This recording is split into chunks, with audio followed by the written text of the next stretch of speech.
Hey, welcome back to the show. We've covered everything here from multisensory teaching to building a volunteer team and educating them. But today we address the single most essential relationship for inclusion success, the one we have with the parents. Parents, they're the experts on their kids. Are we listening? Parents of neurodivergent students are often navigating a world of constant meetings, diagnoses, judgment. When they walk through our doors, they should feel supported, not interrogated.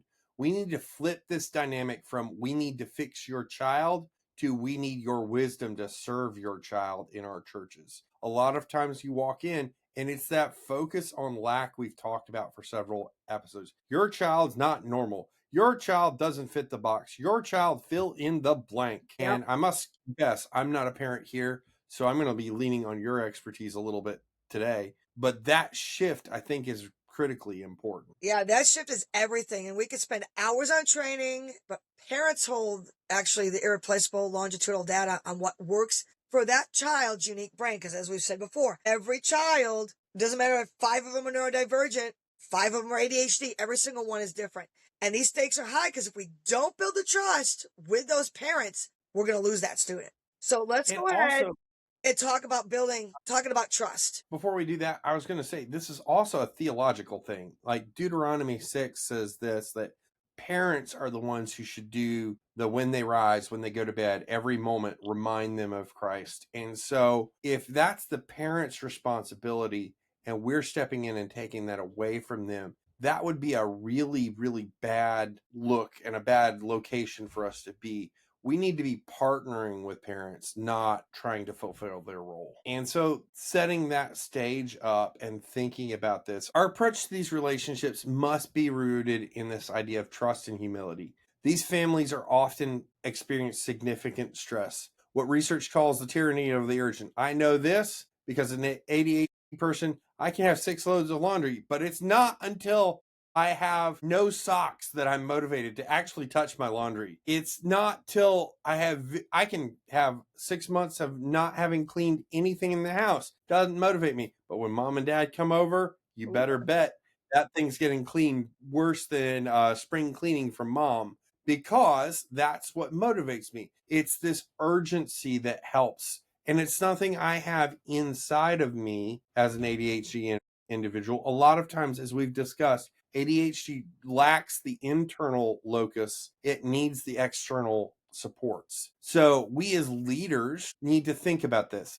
Why are we putting another urgent thing on a parent's docket when they have so many already? Maybe we need to earn the right to partner with them, which, to be honest, is a pretty low bar if we just listen like Jesus did.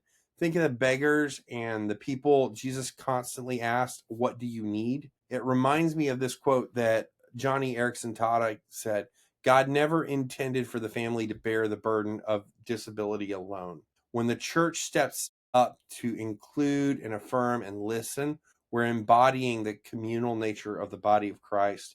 We're taking up and sharing the load, which is where real ministry actually begins. We as youth leaders are partners in discipleship, not gatekeepers. And we're the ones who share the load that a family with neurodiversity bears. And this is made all the more meaningful to me because I've actually met Johnny a few years ago. I don't know if you were with me at that conference when No, we I got don't in, remember that.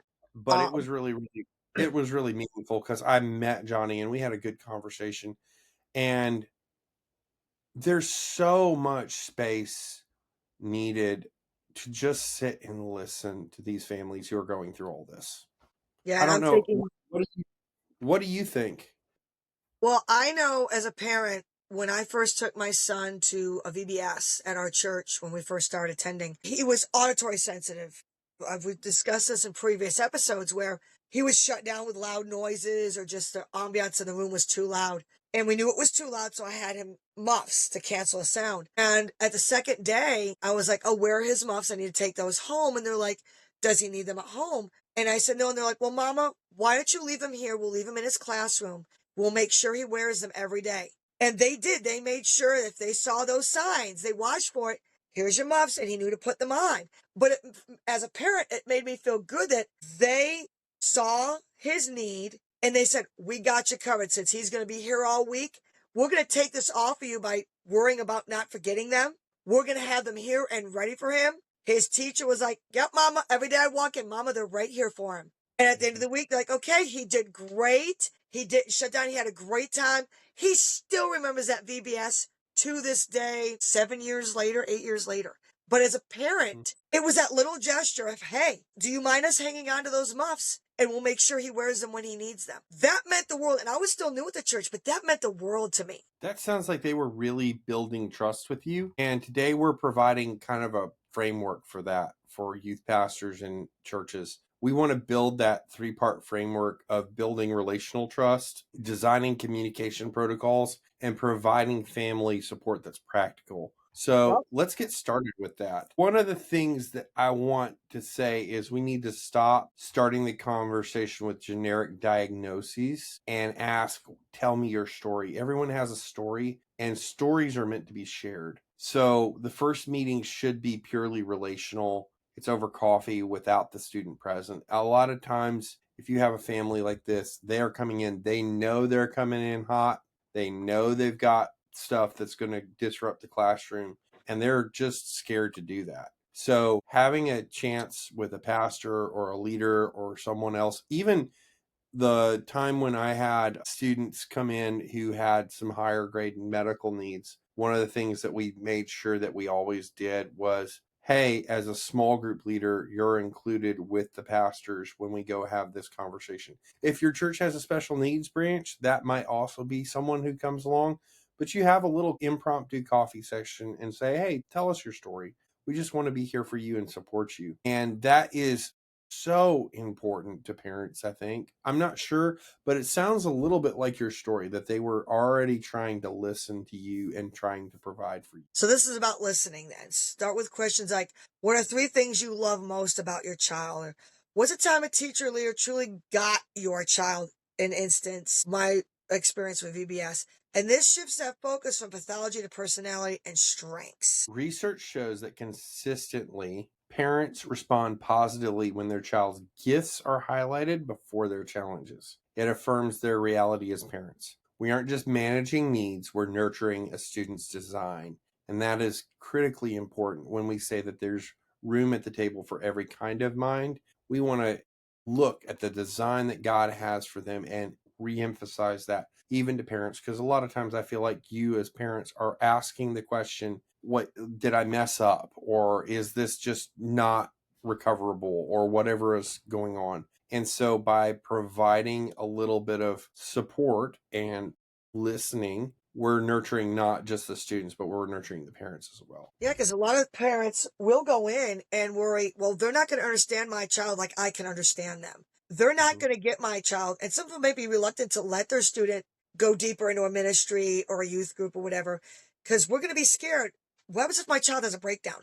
What happens if my son starts shutting down because it's too loud? Make that connection with the parent. Build that trust.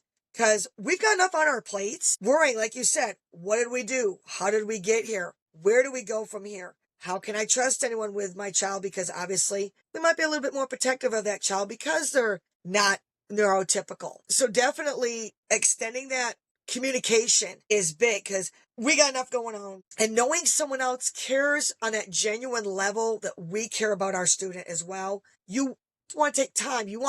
I'm not the only one that wants to see the best for my student, that someone actually cares beyond just another student, another number. No, they want to build a relationship with you. They want to be your friend and get to know that child and bless that child and let that child optimally become the best person they can be in Jesus and wherever. And that's undescribable. Especially, I know a lot of other parents who have like ADHD, like really hard. They're hesitant to let the kids go because it's like, well, so-and-so is really, really wild. They might not be able to handle him. She's got this kind of energy. They might not know how to handle her. But being able to drop off your child for these ministries builds you confidence that someone knows how to handle it. It's not going to be embarrassing. And you could safely, go get coffee with your husband, your wife, a neighbor, maybe another neurodivergent parent. You go off to the coffee shop while your kids are at the youth group or kids ministry or whatever.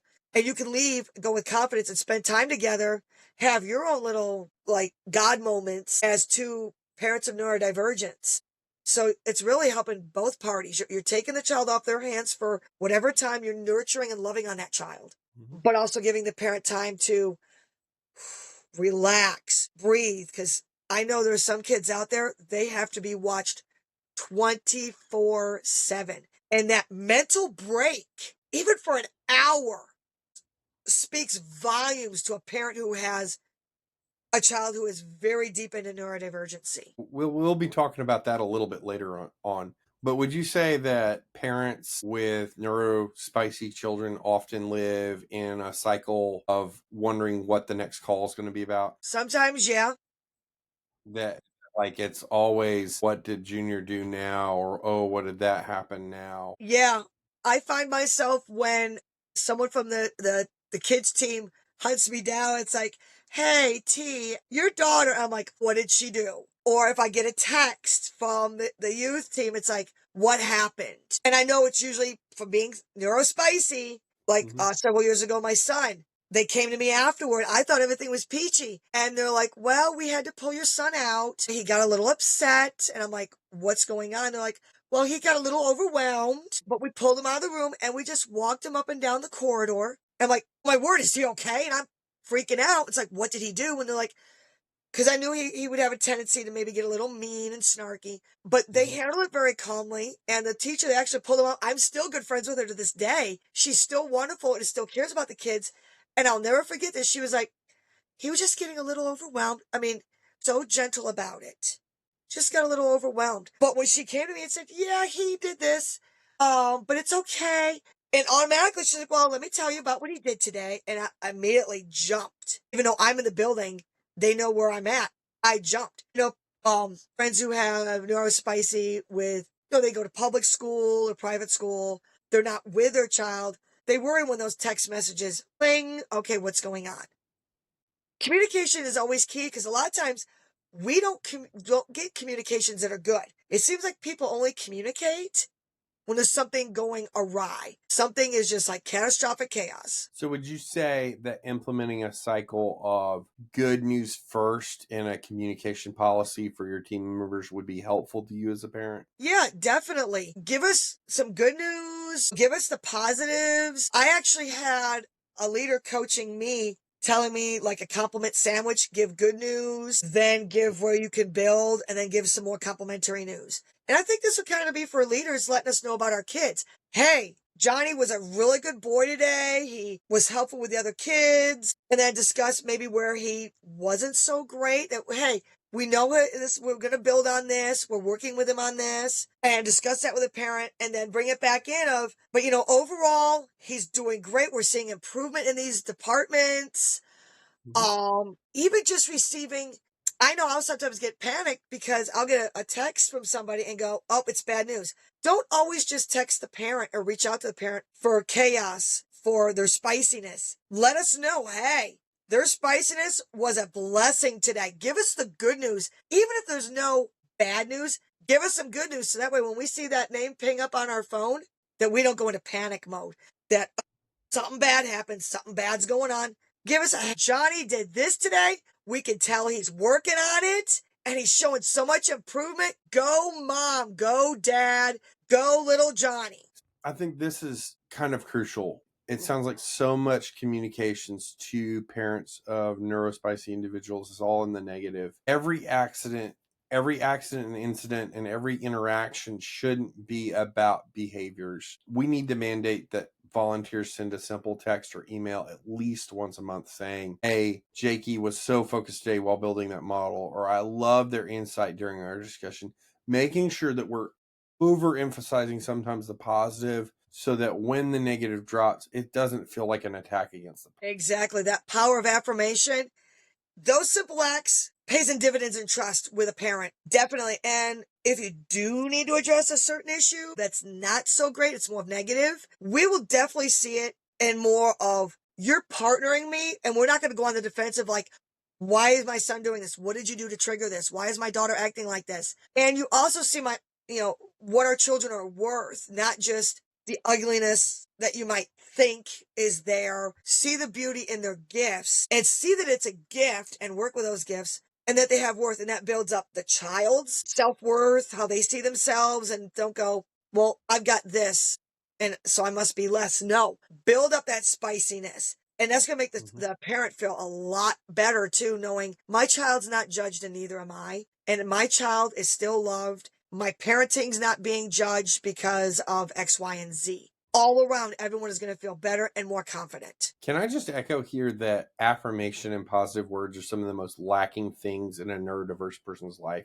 They grow up with a giant hole of you're not good enough, you're not normal enough, you can't, you don't. So if a student worker can grow into the person who is encouraging and exhorting them for their good over time, you'll instantly become their person of trust and their family. I think that extends on to their parents as well. When you remember how exhausting it can be to encourage someone constantly without having someone to encourage you, think about this in the parents' roles. They're constantly having to encourage their child in ways that their child is just not wanting to listen to. And no one's ever coming in their corner and saying, hey, you're doing a good job, mom. You're doing a good job, dad. Just keep going. Just keep pushing.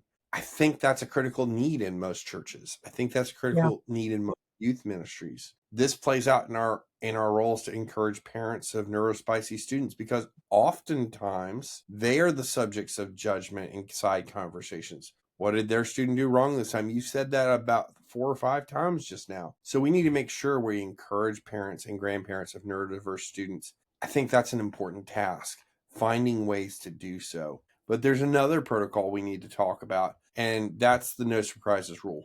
And I think I've seen this one in just neurotypical students, but I think it's even more important with neurospicy or neurodiverse students, right? The no surprises rule comes from the thing that predictability is a sign of respect. Parents must never be surprised by significant changes in routine, environment, or staffing, especially if it directly impacts their child, and especially if that child is on the spectrum. It is so hard to pivot if you don't know it's coming. Yeah, I've seen some students from various walks, times in my life, where the littlest thing out of routine or out of the norm sends them to a tailspin. So if you as a leader need to move the youth group room, or there's a volunteer that everybody loved, we need to prepare that for as parents and prepare our kids. And we need to proactively communicate that to the families as church leaders before the student walks in, like you were talking earlier about. They need to know the lists. Has anything changed so they can mentally prepare, give the kids time? No surprises. Respect the family's process, because they've been doing this a lot longer than the leader at church. We live it every single day, 24/7 without break. And because every child's different. Like a leader can't say, well, I know how to deal with this. Well, maybe this kid was this way, but this child over here may have the same thing, but they handle it differently. So just be mindful if there are changes. And if you know your students, you know which ones need the notification. Reach out to the parents, because the parents are going to feel included as well. Hey, they let me know there's a change. It's like we're partnering in this. You're not separating us. Well, this is this and this is this. Bring us into this, because a lot of times we don't know what's going on in these youth groups or the youth rooms or whatever. So bring us in and we can partner with you and hopefully save the leaders a lot of chaos that could happen when our students walk in. Yeah, this partnership model aligns perfectly with a quote from Henry Nouwen, who once said, when we ask honestly ourselves which persons in our lives mean the most to us, we often find that it is those who, instead of giving advice or solutions or cures, have chosen rather to share our pain and touch our wounds with a gentle heart and tender hands. And when that person leaves, it can be a moment for a student who is bonded with them of intense pain and readjustment. We have to, as a community of faith, pay more attention to transitions and moments of transition. That might be a whole future episode, because I know way too many neurodiverse students who sit in counseling areas because the person they could trust was ripped out of their life by a circumstance or a political move, and they don't know how to recover, when a little forethought and a little bit of effort in providing and onboarding a replacement would have gone a long way. A little forethought and a little effort in providing a better plan would have gone along. With that being said, if you have not yet found us on Instagram or Facebook, follow us, like us, subscribe, hit the subscribe link below, and you'll get access to more content and more things. We're releasing stuff pretty consistently now. So let us know. We'd love to share your story on here. That was a lot of information we've covered. As a parent, I'm hoping this blesses youth leaders, youth teachers, but we have more to unpack.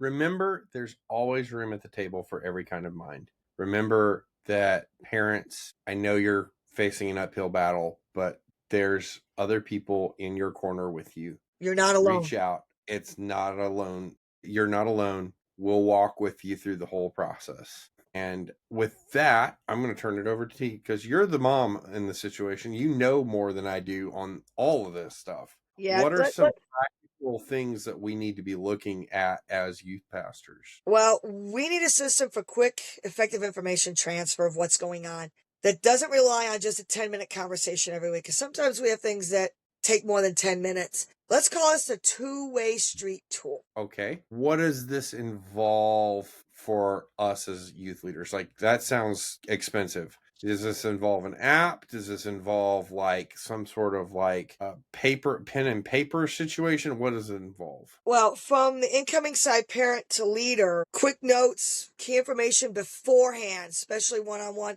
Let us convey to you, hey, they're not having a great day in school. They didn't sleep well last night. I know my son's been snarky. I said he did not sleep well. Have they started a new medication? Parents, please let your leaders know. Are they studying for a big test? Are they having a rough day at school? Did they not do well on assignment? Let's give the leader contextual data for managing that so we can give our leaders tools. From a parent side, we're going to warn you what's going on first. Now, from a leader standpoint, Daniel, what would you like to convey to a parent on outgoing? We need the outgoing to be the ability to pass notes on a high point and a low point after a session. So like, I would love to be able to communicate to you, hey, your son had a great day at youth group and they had a really high, they loved the music activity. But then on the low end, they struggled with small group. They were bouncing all off the walls. They couldn't sit still. They couldn't listen. Like, is there a reason for that? Did they drink an entire Red Bull Energy before the lesson? This kind of closes the loop. So like, it's a loop. It's parent communicates and we communicate back, and doing so in a quick way. I don't know how to do that. Is text message more effective, or is email? What is it that parents are looking for to have that quick loop check-in communication? I know there's beauty in the brevity. I'll be respectful of parents' time. I'll provide the data without emotional weight, no guilt tripping. Also know the child and the parent. From experience, I wouldn't mind a text message, but I know there are parents who they can't have their phone pinging all the time. It's off for job reasons. They would prefer an email. Hey, email me, shoot me an email. So text isn't always a thing. Email, I know we sometimes use GroupMe. We also have the Church Center app that maybe the youth group, the youth leader can start a group, say, hey, parents of 7th grade boys, this is our group. And you can also message the leader. Find out what the parents prefer, because not everybody wants text messages all the time. Some people don't want another app on their phone. Some people, it's like, I don't even read my emails anymore. Reach out to that parent. Ask them, what do you prefer? If they prefer text, great. Can I get your number? Prioritize it in your phone. Hey, this is Jace's mom. This is Jace's dad. This is how you reach me. If he has an episode, positive, negatives, reach me personally one-on-one. If you want to reach out to the group of parents, we recently had some tough topics going on at youth group, and they realized not all students can discuss those topics yet. They reached out with a general email. I know my pastor's wife, she reached out to me personally and said, hey, Tia, we're going to be talking about this. I realize not all parents have had these discussions with their students yet. I want to reach out to you, and I can tell by your smile, you know what I'm talking about, Daniel. I may or may not have had that conversation really recently with my youth group. But it's that contact. When she said, hey, I need to talk to you about youth this week, I felt like they cared. Find what the parent prefers. Don't send me a million emails if I don't look at my email. Don't text me, because maybe I work third shift. I can't get text. I can't use my phone. My husband can't use his phone at his job.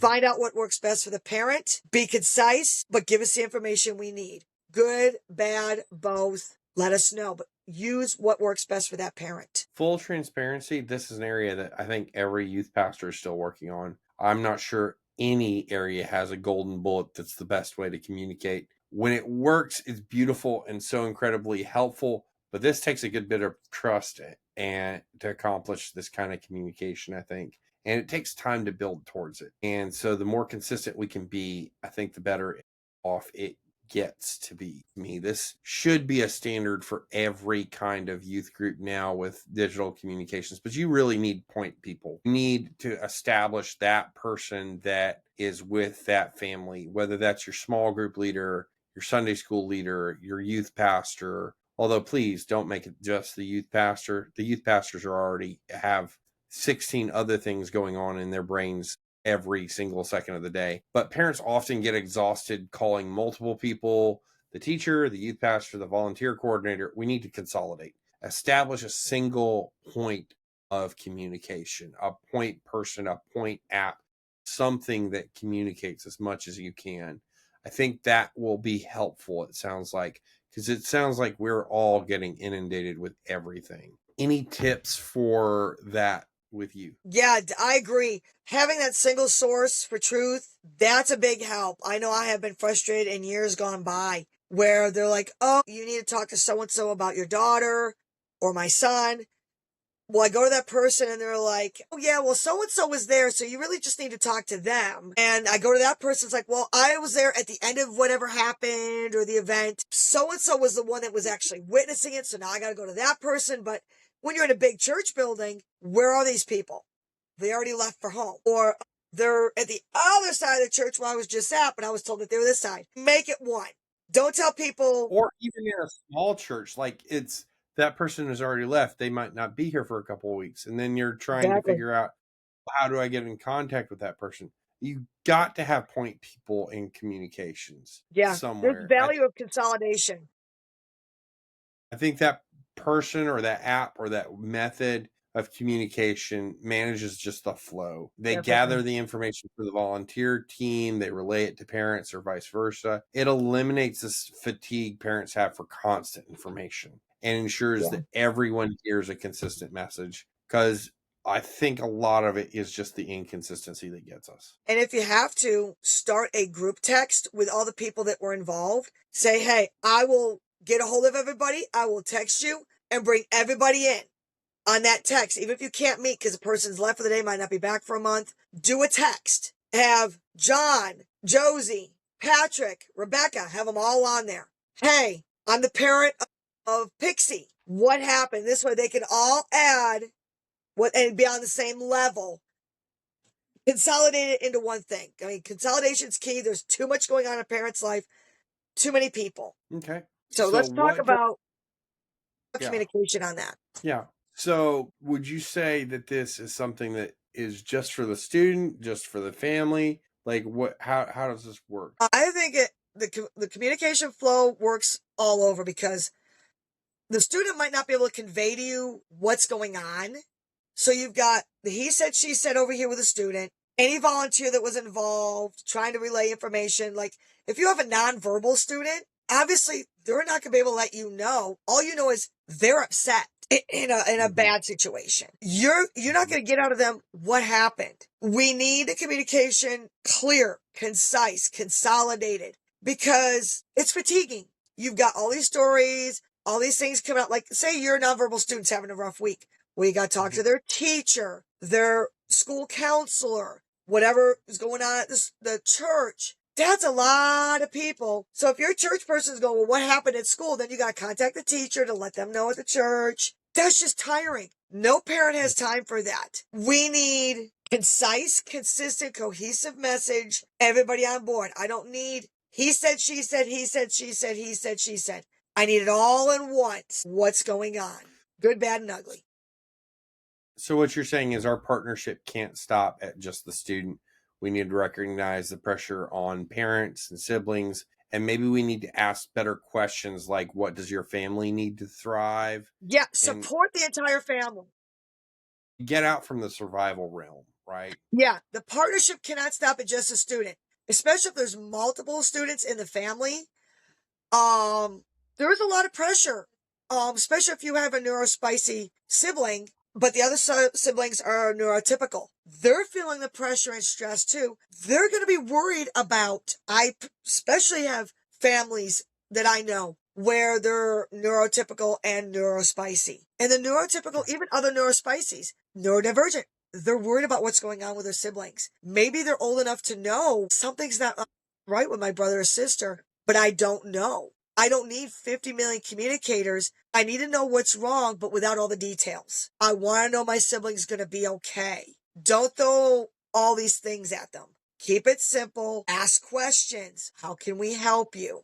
We need support. So you're saying practical supports and can be really transformative in the relationship. This isn't professional counseling, if you will. It's about being community care. So things like you talked about it earlier, respite offering planned parent nights out is a really helpful thing. Offering sibling support, like offering support to the siblings during group games, maybe just peeling them away and letting them be siblings for a little while is a really great strategy. And that might be something that we can look at, but we got to keep going here. So we're talking about here the parents, the families, the siblings. This is really a partnership. And when they're sharing their neurospicy family with you, there's a lot of vulnerability. Let's talk about the partnership model with all of that, Daniel. Okay. So there's a famous researcher for disability ministry. Her name's Dr. Jolene Ehrlacher, and she counsels leaders to embrace humility, stating to serve families well, leaders must know their limitations and confess them openly. Invite parents to fill those gaps with their expertise and create environments where parents feel safe enough to share their struggles as well as their victories. It's kind of like this reciprocal thing, just like marriage is always a reciprocal thing back and forth, but it's in the case of this, it's always built on shared vulnerability. You cannot be the expert in everything. Like even me, I have a lot of experience in all of this sort of stuff. I research this stuff, but even I'm not the expert in your child's situation. The best I can be is an ear and support to you, right?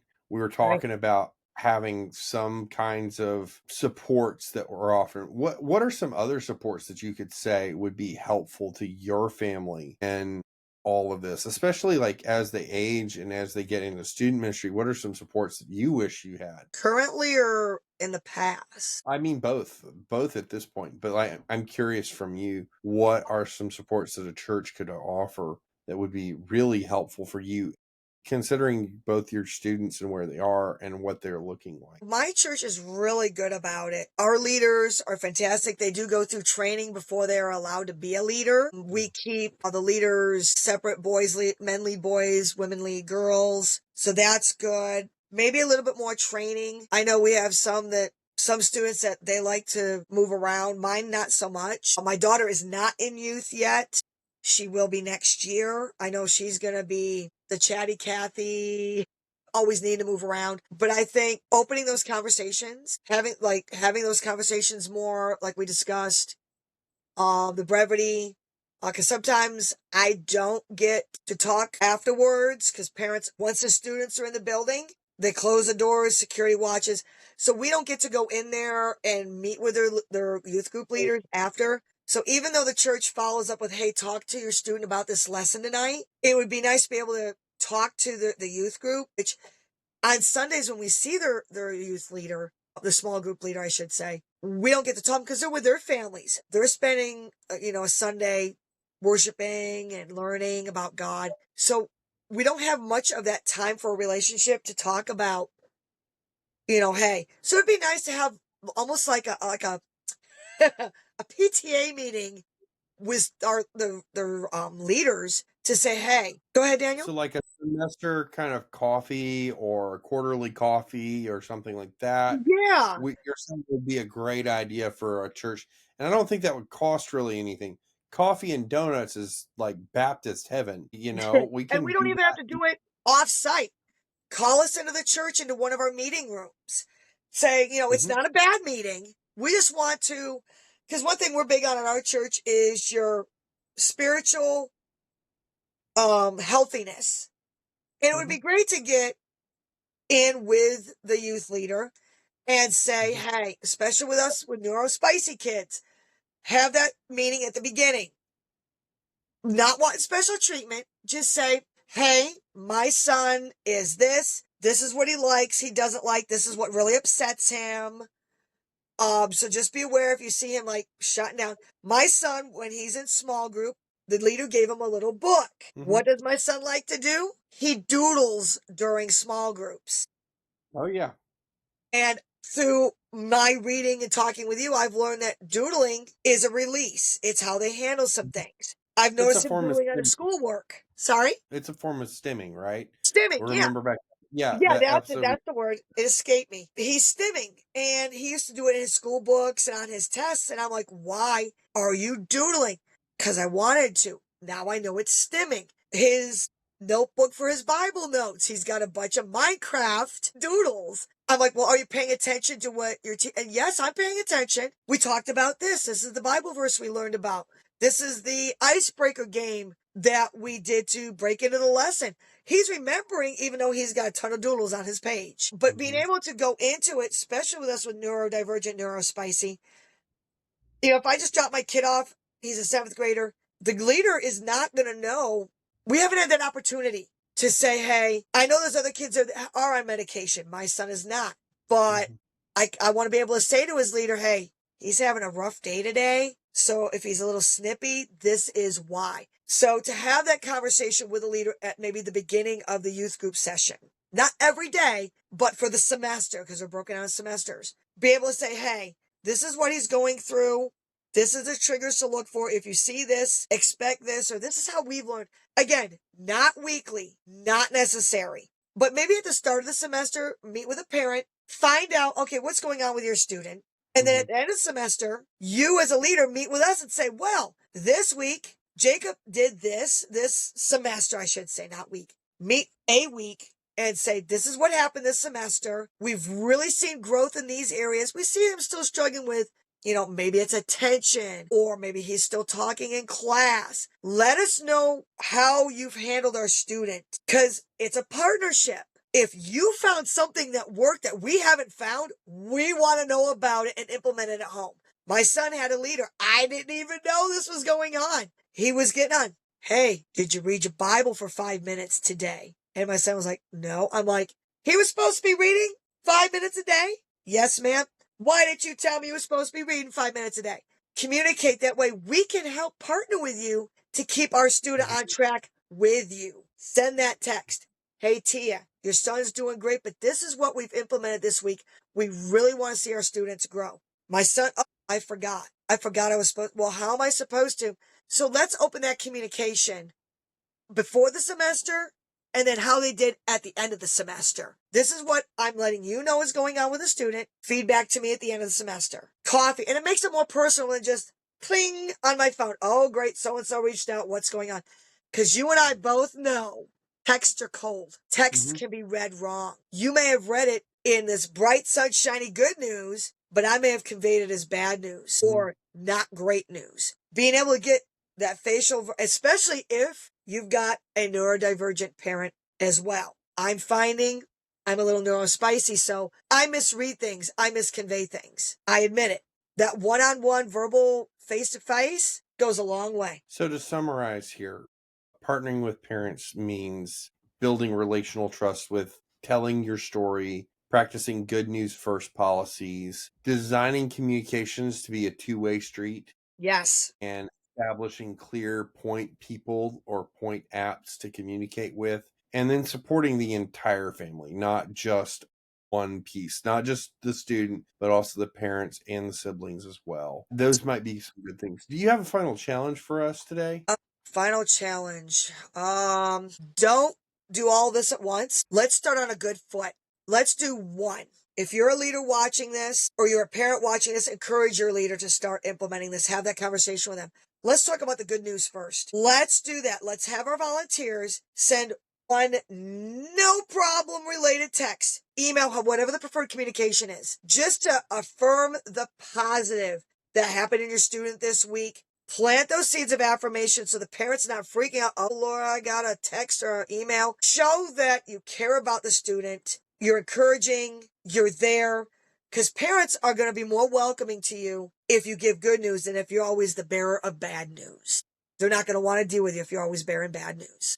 So let's make that our challenge. Send that good news text, email, reach out somehow. Let's do that this week. Gotcha. So thank you for joining us today on Neurodivergent Discipleship, the place where discipleship is for every kind of mind. We'd like to thank you guys for joining us today.